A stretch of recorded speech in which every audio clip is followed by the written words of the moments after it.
Our main story, Labour leader Sir Keir Starmer calling on the Prime Minister Boris Johnson to answer, apologise and act on the corruption scandal that has rocked Parliament. A 3-hour emergency debate is due to take place in the Commons later today after a succession of Tory MPs sought to excuse the Prime Minister's attempts to corrupt British politics. The Prime Minister had attempted to change the standard systems that found the Tory MP Owen Paterson guilty of breaking lobbying rules. He also allowed the MP Rob Roberts to return to work after he was found to have sexually harassed a junior member of staff. Well, Labour have accused the Prime Minister of making one rule for him and another rule for everybody else. Well, Henry Hill is news editor at ConservativeHome and joins us now. Henry, very good morning to you. Good morning. What do you think is going to happen today? Well, I imagine the Conservative Party will probably rally behind the Prime Minister, despite everything. He is lucky enough to have an 80-seat majority, and I don't think there's been enough time yet for the full consequences of the breakdown of trust to play out. So, in the narrow sense, he'll probably be fine. I think that the bigger problem for him is that there will be a long-term breakdown of trust, which could make it much harder for him to get business done in the future, to pass controversial legislation, and indeed get through the rest of this term if he intends to go the full length of it. Keir Starmer is saying that Boris Johnson's got to answer, apologise, act. Are we going to see any of those three? Probably not. Boris Johnson is loath to be seen to give his opponents ground. And in fairness to him, he's got an awful long way in politics by just brazening everything out and pretending everything's fine.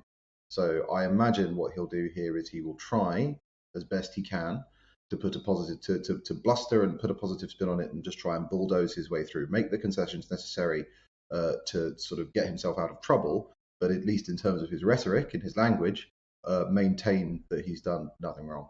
What do you think those concessions might be? Well, what we've already seen is that the Conservatives have backed down on their proposal to, or at least made more room for the opposition in their proposal to overperform the standards procedures, which they do seem to want to go ahead with. They have acknowledged belatedly that they will need buy-in from all sides of the House in order for those standards to be credible. And so they've backed down from what was increasingly looking like a muscular one-party approach to trying to do that.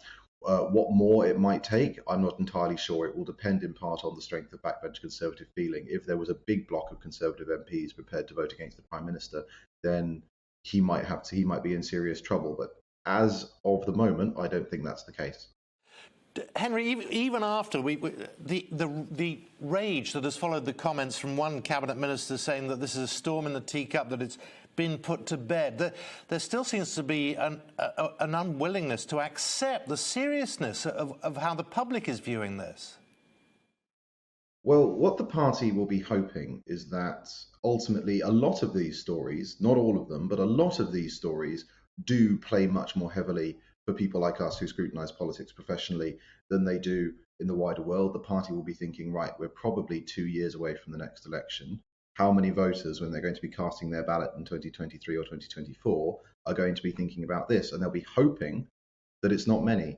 But the problem with that kind of thinking is that these stories, they don't count until they do. The moment that you end up giving a general impression that you are sleazy or corrupt or anything else, then suddenly every single one of these stories hurts you really badly.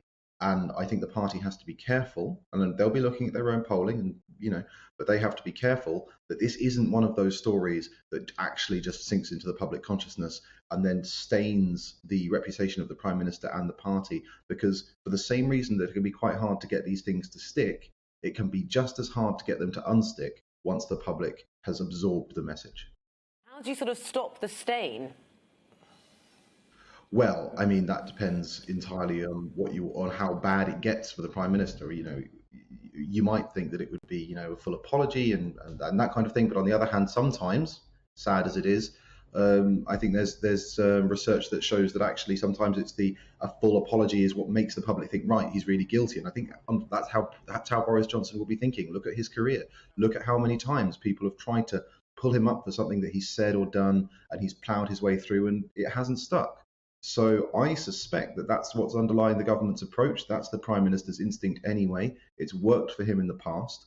A full mea culpa is just not in his character, and he can probably rationalise it as being tactically counterproductive. Whether or not he's right remains to be seen. But the Conservative Party has put him in charge, and he'll keep gambling until he loses.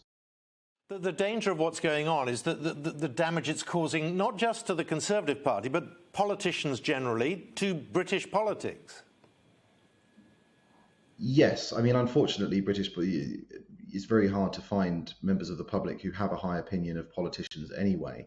But no, you're right. I think the danger is that people who aren't following the details of what's been going on will just come away with a general impression, negative impression of Parliament that will further depress turnout and all the rest of it. But again, the Prime Minister, bluntly, he doesn't think that's the case. Almost certainly, he's got away with it in the past, and he'll do it again. It is a serious problem. After the expenses scandal, look how long we haven't even got over the expenses scandal in terms of the esteem that the public hold politicians in. We're still living in the post-expenses scandal era, and if this is the next one, then it could put British trust in politicians into a very dark place.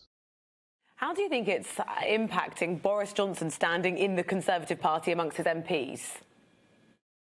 Well, it's a huge breach of trust. The fact of the matter is that he, by all the evidence suggests that he heavily whipped Conservative MPs to go and back the original move to change the rules. And then 24 hours later, less than 24 hours later, he went back on it, which means that all of those MPs in marginal constituencies now have the awkward vote that their opponents can put on their literature and continually attack them for, and they have the Prime Minister agreeing that it was wrong.